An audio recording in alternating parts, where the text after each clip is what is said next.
হচ্ছে মায়ের থালার ভোগের প্রসাদ পোলাও। 50 টাকা করে ডালা। কি থাকবে ওর মধ্যে 50 টাকায়? ধূপ মোম আলতা চারটে পেড়া।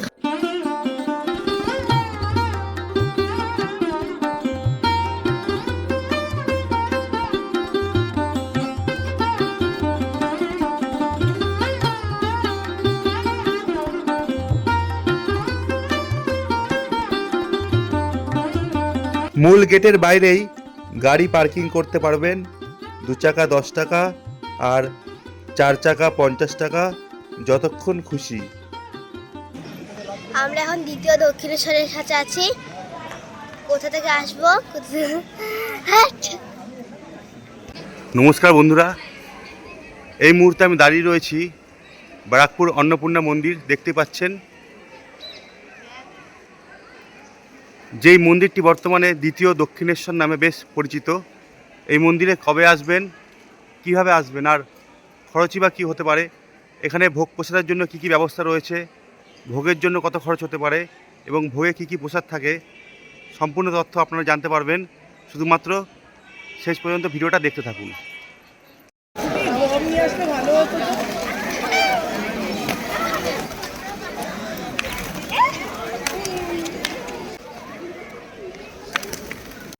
রানী রাসমণির কনিষ্ঠ কন্যা জগদম্বা দেবী এই মন্দির প্রতিষ্ঠা করেন। মন্দিরে ঢুকেই বাঁদিকে প্রথমেই কাচের ঘরের মধ্যে জগদম্বা দেবীর মূর্তি দেখতে পারবেন। জেনে রাখা ভালো, মন্দিরে ঢোকার আগেই বাঁদিকে পেয়ে যাবেন সুলভ শৌচালয় এবং মন্দিরে ঢুকেই ডান সাইডেই পেয়ে যাবেন পানীয় জলের ব্যবস্থা। মন্দিরে ভোগের ব্যবস্থা রয়েছে, প্রতিদিন ভোগ পাওয়া যায়। দীর্ঘ লাইন দেখতেই পাচ্ছেন, তাই আমি ফোন নম্বর দিয়ে দেব ভিডিওর মধ্যেই। আপনারা সেই নম্বরে কন্ট্যাক্ট করে তবেই আসবেন, নাহলে কিন্তু ভোগ পাওয়াটা অনিশ্চিত হয়ে উঠতে পারে। আর ভোগ প্রসাদের মূল্য মাত্র 120 টাকা। সেক্ষেত্রে কি কি থাকে অবশ্যই আপনাদের জানাবো ভিডিওর মাঝখানে। আর ভিতর দিকে এই যে গেট দেখতেই পাচ্ছেন, ওই যে দূরে গঙ্গা, এখান থেকে মাত্র 1 মিনিট হেঁটে গঙ্গা ঘুরে আসতে পারেন। পুরো দ্বিতীয় দক্ষিণেশ্বরের মতো, দ্বিতীয় দক্ষিণেশ্বরে যেমন শিব মন্দির রয়েছে, এখানেও দেখতে পাচ্ছেন ওই যে শিব মন্দির রয়েছে। এখানে টোটাল 6টি শিব মন্দির রয়েছে। আপনারা ঠিক টাইমে আসবেন, নাহলে কিন্তু শিব মন্দির এবং মূল মন্দির বন্ধ পাবেন। সময়টা আপনাদের বলছি কখন আসবেন এবং মন্দির কখন থেকে কতক্ষণ খোলা থাকবে। মন্দির খোলার সময় সকাল 5:30 থেকে দুপুর 12:30, আবার বিকাল 4টে থেকে সন্ধ্যা 8টা পর্যন্ত। ভোগ বুকিংয়ের সময় সন্ধ্যা 6টা থেকে 9টা পর্যন্ত। আগের দিন এই নম্বরে বুকিং করে নিতেই পারেন। দক্ষিণেশ্বরের মতোই এখানে নাট মন্দির রয়েছে, আর এই নাট মন্দিরে প্রচুর পায়রা দেখতে পারবেন।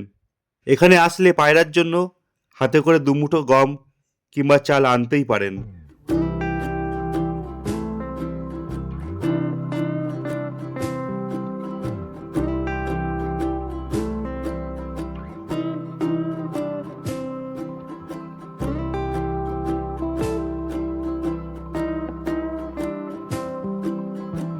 কেমন লাগছে? খুব সুন্দর, ভীষণ শান্তি, আর একদম দক্ষিণেশ্বর ফিলিংস আসছে। দ্বিতীয় দক্ষিণেশ্বর, সামনের দেখো বিল্ডিংটা দেখো।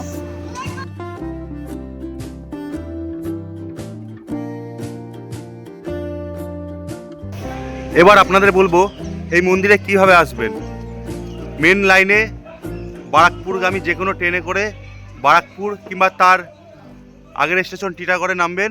সেখান থেকে মাত্র 10 থেকে 15 মিনিট টোটো বা অটো করে সোজা চলে আসতে পারেন। এছাড়াও ধর্মতলা বা হাওড়া থেকে বারাকপুরগামী যে কোনো বাসে আসবেন। সেক্ষেত্রে টিটাগড় বাজার, বড়মস্থান কিংবা তালপুকুর স্টপেজে নেমে সেখান থেকে হাঁটা পথ মাত্র 10 মিনিটের মতো, বেশি দূরত্ব নয়। বিটি রোড থেকে সহজ পথ, কিন্তু বারাকপুর স্টেশন কিংবা টিটাগড় স্টেশন। আর এখানে আসলে এর ঠিক পাশেই রয়েছে গান্ধীঘাট, জহরকুঞ্জ পার্ক, সেই পার্কগুলোতে ঘুরে আসতে পারেন। মঙ্গল পাণ্ডে পার্কও কিন্তু খুব কাছেই।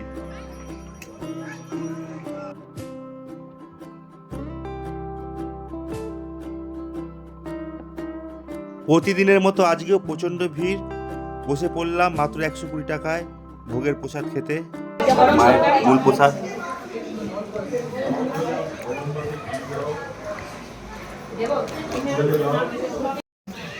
ভোগের প্রসাদের কোনো রিভিউ হয় না।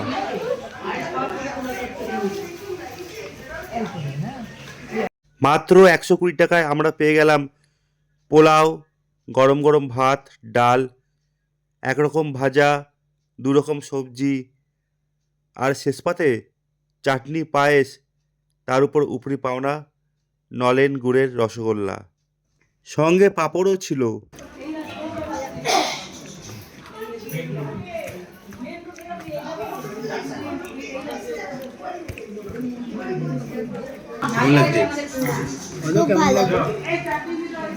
আমরা এখন ভোগের প্রসাদ খাচ্ছি, মায়ের মন্দিরের প্রসাদ।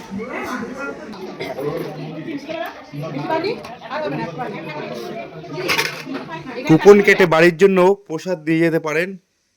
এই যে 2টো কন্ট্যাক্ট নম্বর রইল, যে কোনো প্রয়োজনে কন্ট্যাক্ট করে নিতে পারেন। মূল মন্দিরের গেটের সামনেই পূজার ফুল সামগ্রী পেয়ে যাবেন। 50 টাকা করে ডালা। কি থাকবে ওর মধ্যে? 50 টাকা। ধূপ, মোম, আলতা, 4টে পেড়া দিয়ে। আচ্ছা, তোমার নাম কি? আয়ুষ। আয়ুষ। আচ্ছা, বয়স কত? 12। 12 বছরের ছোট বাচ্চা। এখানে ডালার দোকান দিচ্ছে, খুব ভালো লাগলো। বন্ধ থাকে না তো কোনোদিন? না, কোনোদিন মায়ের মন্দির বন্ধ থাকে না। প্রত্যেকদিন ভোগ হয় এখানে, ভোগ খাওয়ায়। আর সকালে আসলে ডালা পাওয়া যাবে? হ্যাঁ, সকালে 6টা থেকে শুরু হয়, 6টা থেকে আপনার 1:30টা অবধি। আপনারা কখন বসেন সকালে? আমরা তাও বসতে বসতে 8টে বেজে যায়। মানে 8টার পরে আসলে ফুল পেয়ে যাবে? হ্যাঁ হ্যাঁ, 8টার সময় সবকিছু পেয়ে যাবেন। হ্যাঁ, এখানে 4টে দোকান বসে। এখান থেকেই আমরা পুজোর সামগ্রী নিয়েছিলাম।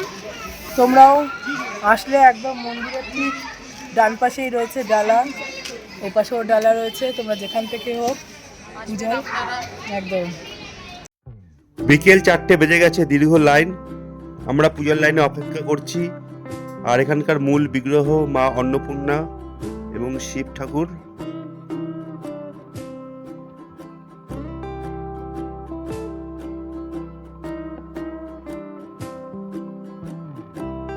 আমাদের পূজার ডালা 50 টাকা দিয়ে কিনেছিলাম, সঙ্গে প্যারা সন্দেশ ছিল, ধূপ, আলতা, সিঁদুর, মোমবাতি তো ছিলই। চেষ্টা করবেন শনিবার, রবিবার ছাড়া অন্যান্য দিনগুলিতে আসতে। এই দুদিন কিন্তু প্রচণ্ড ভিড় হয়।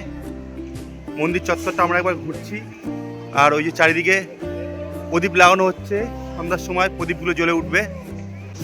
মন্দিরের ভিতরে মূল বিগ্রহের মা অন্নপূর্ণা ফটো তোলা নিষিদ্ধ, তাই ভিতরে কিন্তু ক্যামেরা করতে পারিনি, শুধু বাইরের লাইনটাই আপনাদের দেখালাম।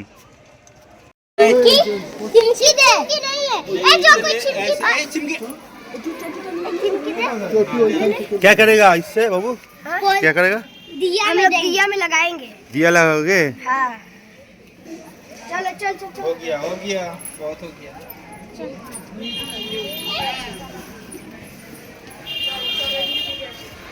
আমরাও মন্দিরের পারমিশন নিয়ে 100-র বেশি প্রদীপে তেল ঢাললাম। খুব ভালো লাগলো। কথা দিচ্ছি তোমরা একবার মা অন্নপূর্ণা মন্দিরে ঘুরে যাও, খুব ভালো লাগবে। আর এই যে দেখতে পাচ্ছ ধ্যানঘর, এই ধরনের অনেক ঘর, অনেক রুম রয়েছে। সব তো ভিডিওতে দেখানো সম্ভব নয়, তোমরা এসে ঘুরে ঘুরে দেখবে, অনেক কিছু জানতে পারবে এই মন্দির সম্পর্কে। আজকের মতো বিদায়, टाटा। আবার দেখা হবে অন্য কোনো সময়, অন্য কোনো নতুন ভিডিও নিয়ে। আজকের ভিডিওটি কেমন লাগলো কমেন্ট বক্সে অবশ্যই কমেন্ট করে জানাবে। আর এই ধরনের ভিডিও দেখার জন্য চ্যানেলটি অবশ্যই সাবস্ক্রাইব করবে। লাইক, কমেন্ট, শেয়ার করতে ভুলো না কিন্তু। আবার দেখা হচ্ছে নতুন কোনো ভিডিও আছে, ততক্ষণের জন্য টাটা।